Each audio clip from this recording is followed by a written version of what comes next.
Did you listen? Did you listen to the words? When I was a child, I had a fleeting glimpse. And then what happens? I've become comfortably numb. And what we do today is we live in a world of numbness. We live as individuals in numbness. We live in our families in numbness. We live in a city in numbness. We live in a country in numbness. We live in a world that has become numb. What I've come to understand is that what is happening in our world today with Ferguson in Missouri, what's happening in our world in the Gaza, what's happening in the Ukraine and in Russia, what's happening in Africa, what's happening in Iran and Syria, what's happening in all parts of this country in various forms or fashion is the call within to wake up. See, everything that ever happens is about consciousness within, that divine within saying, it's time to wake up. It's time to become aware. You see, it's not that we have to become anything. Do you hear that? We are already it. We have all the power, all the resources, everything where we are right here, right now. Quantum physics says consciousness is the ground of all being and everything exists everywhere, all at the same time. And when it is focused on, it collapses into experience in that moment.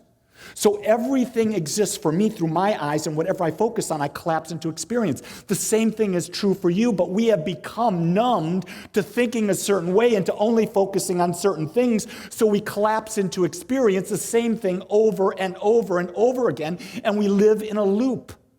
And we don't realize that in any moment we have the ability to stop and look at it differently. This is the real key to why we call ourselves New Thought. We call ourselves part of the New Thought movement because with every new thought, we set a new direction of our life. How many people were here a couple weeks ago when J.D. Messenger was here? A whole bunch of you. And remember, he brought up and he talked a lot about numerology. Well, numerology is a wonderful thing. And it tells you patterns of your life. And if you read it, you'll have things to compare against to make you become aware. But here's the thing. I want you to really become aware of things that when you look at numerology, you look at astrology or any of these other type of pseudo, new thought, new age, old age sciences, they don't mean that they know your destiny. Can I be real clear about that? Your destiny is not written anywhere except what you choose to create. Because you are the power. To think that you're predestined means that you are subject to a God who is so small that this God has to destine you to worship it. Do you think the God that created everything that exists, that out of itself needs to be worshiped? Think about that. Is that not man's idea of man? It's not God's idea. God's idea is to give itself as individualized expression of itself, freedom to choose, be, express anything and everything it wants, and to experience everything in its fullness, and not to repeat it, but to experience even more because it's unlimited. So the idea of being numb is to be hiding from this truth, that we are the power, that we are the expression, that we are the oneness, and that as we use this, we get to express our lives with power. You'll hear me talk all the time that Sunday is a wonderful day. At Agape, you're going to come away, you're going to feel good, you're going to feel lifted, you're going to feel alive and well, and you're going to get some great messages, great music, and you're going to connect with a lot of wonderful people. But it's just a fun day. It doesn't change our lives. The life changes when we do the work ourselves. I'm going to just be very blunt and bold about that because a lot of people will come here and they'll leave, my life didn't change. Well, did you do a daily spiritual practice? Do you have a daily meditation practice where you quiet your mind? Our beautiful Sarah over there just got done taking the challenge, and she did a 10-day silent Vipassana meditation retreat. If you've not done that, that is incredible. I've done it twice. I'll be doing my third one at the beginning of the year. When you can go into silence, and you can silence all these things that have made us comfortably numb. You see, it's all the chatter. It's all our parents' voice going on inside of us. It's our grandparents' voice going on inside of us. It's our children's voice going on inside of us. It's the society around us and their voice going around us. It's the religions around us. It's the politicians around us. It's the TV. It's the news. It's the football games telling us how important it is that we must be in front of that TV to watch grown men beat the living crap out of each other, and we're cheering for one person to not have a concussion and the other person too. You see, we have become comfortably numb. Think about this. We were talking about this last night, a group of us. What is football? Football is a modern-day version of the Roman Colosseum. Think about it. The gladiators were there. Why did they have the gladiators? Why did they have all these shows? So you don't think about how poor you are. They don't think about all the things that are not going well. They want to distract you from your power, keep you numb so they can hold you over, because there's this idea of power and greed within the ego that wants to build itself and come forth. I'm saying there's nothing wrong with football, but keep it in its perspective. And realize it doesn't make you happy or sad. It's just something to observe. Don't rest the rest of your day, Brian, on whether the Cowboys win. Because if you do, you will be miserable.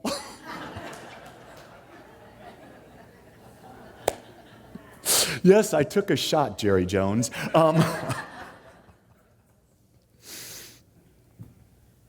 Awakening is the daily practice of meditation and prayer. I'm even going to probably be switching it from saying prayer or spiritual mind treatment toward the words directed thought.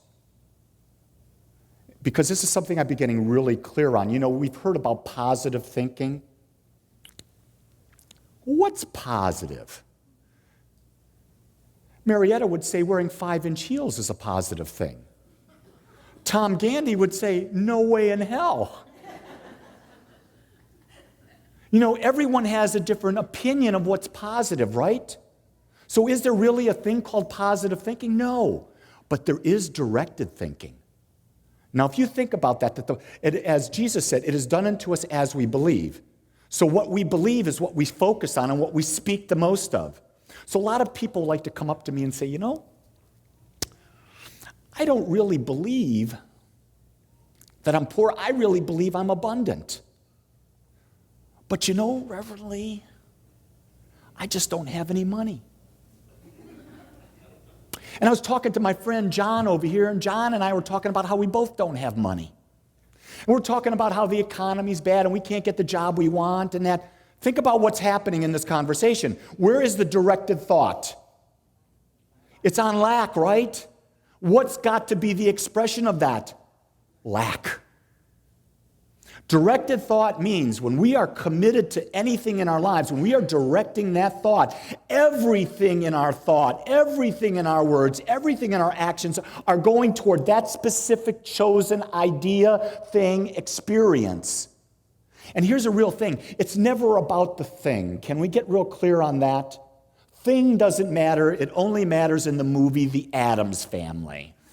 Okay, thing was his hand that just sort of walked and did things. It was amazing. But things don't give us anything. It's the feeling we've attached to things that is all we're ever seeking. And the fascinating thing that we must come to grips with, what I choose to have an experience of with an event may be very different from what you might choose. So I can't be judging you for what you choose to experience differently than I do because we're individual. See, that's the freedom we have, and we must embody that. You see, at a body, we believe in the inclusivity of all life. So if there's 100 people here today, there's 100 different messages being heard in this moment. No one person is hearing the same thing that I'm saying. And during the week of the 800 people who will listen or watch this talk around the world, no one of them will hear this the same way. Because we all have different filters and we're all seeking to express and to experience differently. The key thing is, are we doing it consciously or are we doing it unconsciously? And I want to really break this down because sometimes I thought that in order to become conscious, I had to go just with Lee. I had to go do my silent meditation. And when I came out of silent meditation, and I'm sure Sarah will validate it. Sarah, raise your hand. Talk to her afterwards, but be gentle when you talk to her. Don't talk loud because she's sensitive. But I'm going to guarantee you, as she drove from the meditation center this morning up to Agape, she would have seen billboards that were advertising. And they were screaming at her. And she blocked them out. There were things happening on the road that were screaming at her. She blocked them out because she had become sensitive to who she was. She was the stillness, the quiet, the peacefulness, the love of God in her heart and in her being. And then she came into the physical world and all of this stuff started to bombard her. You see, when we go into a state of meditation, and I recommend highly twice a day, 20 minutes twice a day would be an optimum experience. We silence the mind. We put aside the ego. We put aside all the nonsense. We clear out all the comfortably numb thoughts that have made us this numbness. Once we're done with that, now we start speaking directed thought. We could do that through a form of affirmative prayer. We could do that through the use of affirmations. We could do it through the use of our prayer beads. Those of you who haven't been here for a while, we take beads,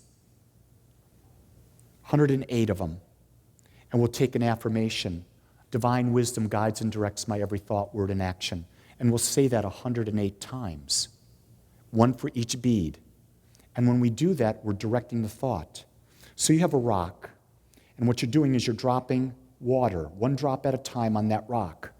And the more you drop that water, no matter how soft that rock is, with repetitive dropping, you're reshaping the rock.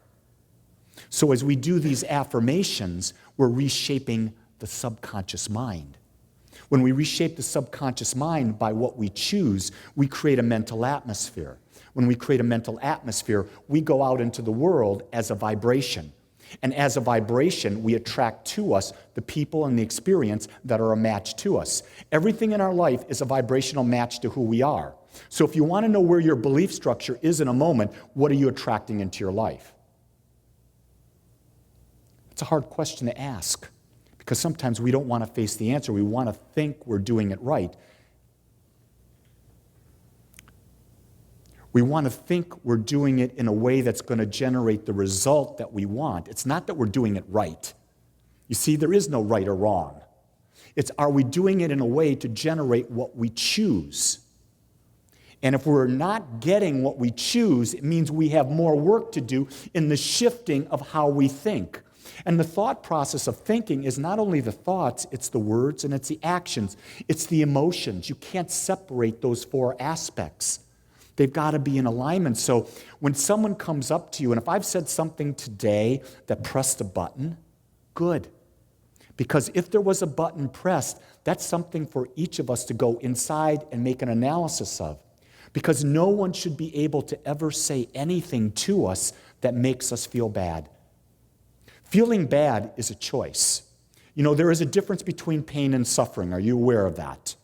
Pain is something when you cut yourself, when you break your leg. There's a pain associated with the physical, right? Something happened when Joe Theismann, as a quarterback, had his leg in a different direction on a Sunday. There was pain. Suffering is a choice of how we emotionally respond to a verbal or visual stimuli. So what I'm saying to you is suffering is optional. If you're married and your wife decides or your husband decides to leave you, suffering is optional. And you'll say, whoa, that's cruel. My partner of 8 years just left. I'm devastated. Well, what value did you put on it?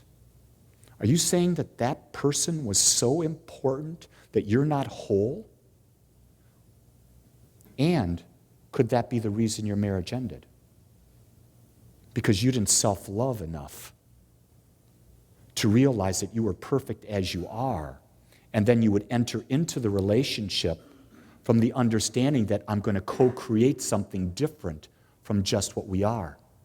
You see, we've been led through this numbness to realize that I'm going to find my soulmate. This person's going to make me whole.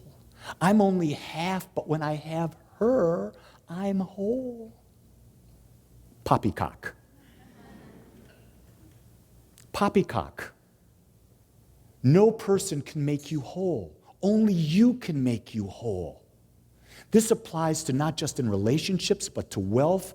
It applies to your jobs, everything. If you're seeking to have your boss in a job be the source of how good you feel, you can go to any job you want and you're going to feel miserable, because there's no boss out there that knows exactly what to do all the time to make you feel good. It's impossible. And if you think that if other people come up to you and they say things and it hurts you, you got to realize, wait a second, I don't believe who I am.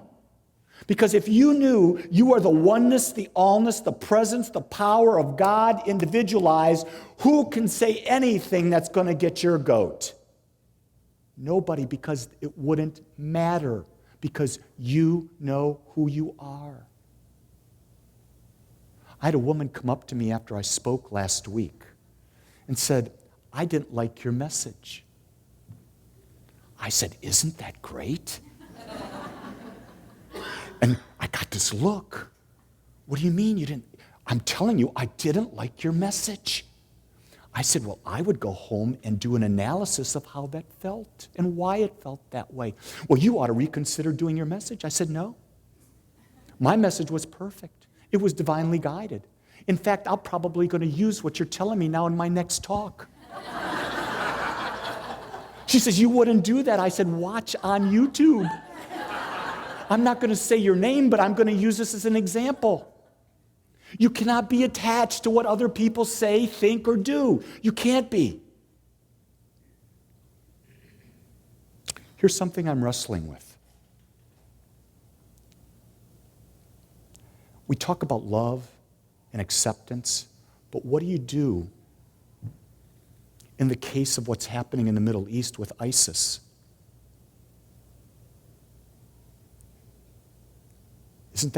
That's an interesting question, isn't it? I could see how the vibration of the people here just sort of stepped down, because all of a sudden we're going to have to deal with the reality here. Here's what I understand about life. Life is always about for more life. Does that make sense? Life is always about more. And I'm going to tell you, if ISIS came into this room right now and said, we're going to kill you all or come with us, I will, in my godness, defend myself in my fullness to more be able to express my life fuller. I wouldn't surrender. I think there are people that are so unconscious that there may not be a way that we can talk to them. But being that I'm not over there, what I'm doing is I'm praying that the consciousness, the oneness, the perfection of the divine radiates in the people surrounding them, in the leaders that are dealing with this, to find the best way that this situation can be resolved with a greater sense of peace and a greater realization of consciousness. I don't know what else to do, because you see, from my human mind, I can't go out and see it from the God eyes. From the God eyes, what's happening there is uplifting of consciousness. Everything is about uplifting of consciousness. But when I'm in my human body, I have a hard time seeing that when I watch someone get beheaded. Does that make sense? I have a hard time with that. But I know there's good that'll come from this. But at times we can't see this. I remember when my 8th grade sweetheart, I can't say her name, she may watch it, or someone may know who I'm talking about, but she was going to move away from Michigan to Arizona. And I was up in my room as an 8th grader, and I was crying. My heart was breaking. I didn't understand the greater good. Today, the greater good was it led me to my wife. But I can look at it now because it was later. Does that make sense? Same thing's going to happen with whatever's going on in the world. You see, what's happening in Ferguson, we'll go to that one because it's right here in this country. It's waking us up to the idea that we have been fooling ourselves since the 60s. 1964 was the Watts riot. 1967 was the Detroit riots. I lived in Detroit. I was a part of that experience. I understood that experience. And I'm going to tell you right now, we are a prejudiced nation. There is no doubt. I'm not going to lie about that. And if people say to me, Reverend Lee, do you have any prejudice? I am doing my best not to. And at times there are things that trigger in me a prejudice. And I'm just going to be very clear about that. And I'm trying to work through that. I'm trying to get past this idea that we're separate. Now, I'm not going to just take that with the idea of the African American and the white. I'm going to take that with the Polish Italian man here, and the fact that we have an idea about what Jewish people are like. I'm going to take it and say we have an idea about what Indian people are like. I'm going to say we have an idea of that because we have been fed these ideas from all over at all times, and we have blindly bought into the idea that we are separate. You see, that's the thing. And so I was asked, would I participate and offer my community, participate in a community dedicated to diversity? And I said, hell no. Because when you focus on diversity, you're creating more diversity. Do you hear that? I am focused on inclusivity.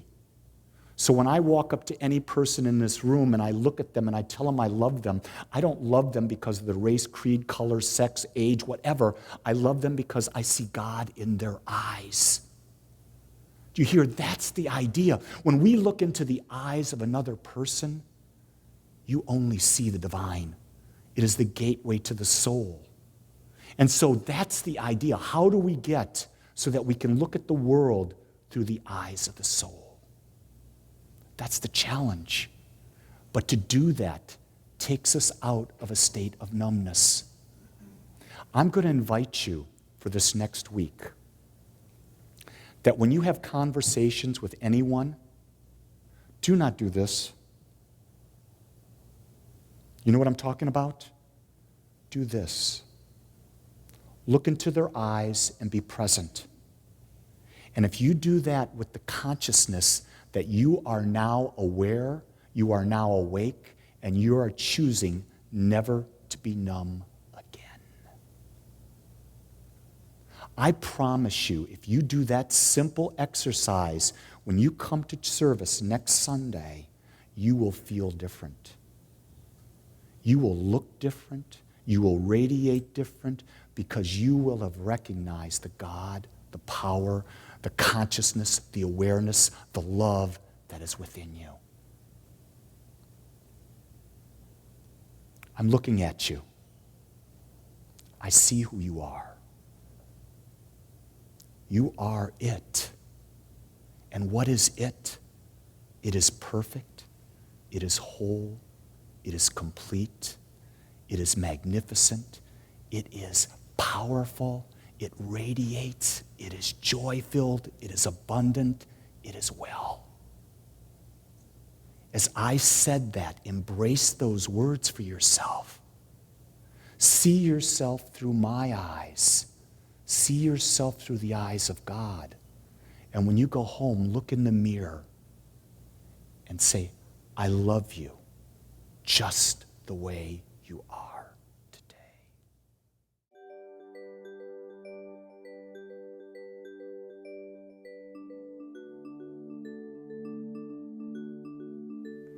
I want to thank you for joining us today. I am so grateful that you took your time to watch or listen to this message. If you found this message beneficial, I would ask you to go to our website. Once there, click on the Contribute button and experience the joy of conscious and purposeful giving. It is through your gifts that we are able to bring this message to the world. I would also ask you to please share this message with anyone you feel might benefit. Again, I want to thank you for joining me and the Agape community as together we bring joy to life.